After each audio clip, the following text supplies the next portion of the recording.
से बाहर रहे हैंगे, जो पन्नी बीनने का काम या किसी भी तरीके से मजदूरी से जुड़े हुए हैं, जो खासतौर विमुक्त समुदाय और आदिवासी समुदाय के बच्चे हैं, उनके साथ शिक्षा का काम और उनके समुदाय में उनके अधिकारों का काम, उससे दूरी बनी जाती है। क्या बहुत आसानी से बोल सकते हो कि मुस्लिम ऐसा है या दलित ऐसा है, जब आप कभी भी उसके साथ शायद बैठ के चाय भी नहीं पिए। सबको बोल रही हूँ कि ये उम्मीद हो रही है कि कांग्रेस कोशिश कर रही है कि ये नफरत को बंद करो।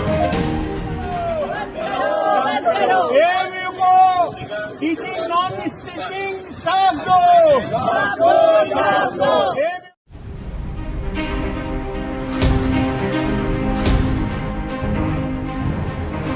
लोग जो बच्चे स्कूलों से बाहर रहे हैंगे, जो पन्नी बीनने का काम या किसी भी तरीके से मजदूरी से जुड़े हुए हैं, जो खासतौर विमुक्त समुदाय और आदिवासी समुदाय के बच्चे हैं, उनके साथ शिक्षा का काम और उनके समुदाय में उनके अधिकारों का काम करते हैं।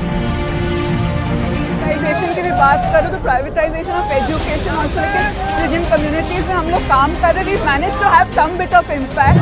बहुत सारे रेंज ऑफ इश्यूज थे जिन पे बात हुई, जिसमें शिक्षा तो एक बहुत अहम हिस्सा था ही, पर उसके साथ साथ बहुत सारी संस्थागत हिंसा जो होती है, स्कूल हो या पुलिस के द्वारा हो, तो इन सारी चीज़ों पे एक चर्चा हुई।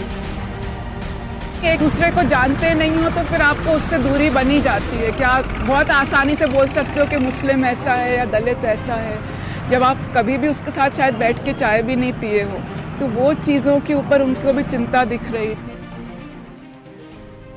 तो ये समझ में आता है कि वो सुनना चाहते हैं क्या मुश्किल है। प्राइवेट स्कूलिंग तो बिल्कुल ही नहीं बच्चों के लिए काम कर। तो ये सबको बोल रही हूँ कि ये उम्मीद हो रही है कि कांग्रेस कोशिश कर रही है कि ये नफरत को बंद करो।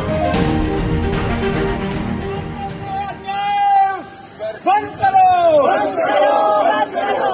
सीमांचल से अन्याय बंद करो, बंद करो, बंद करो। एएमयू को टीचिंग नॉन टीचिंग स्टाफ दो।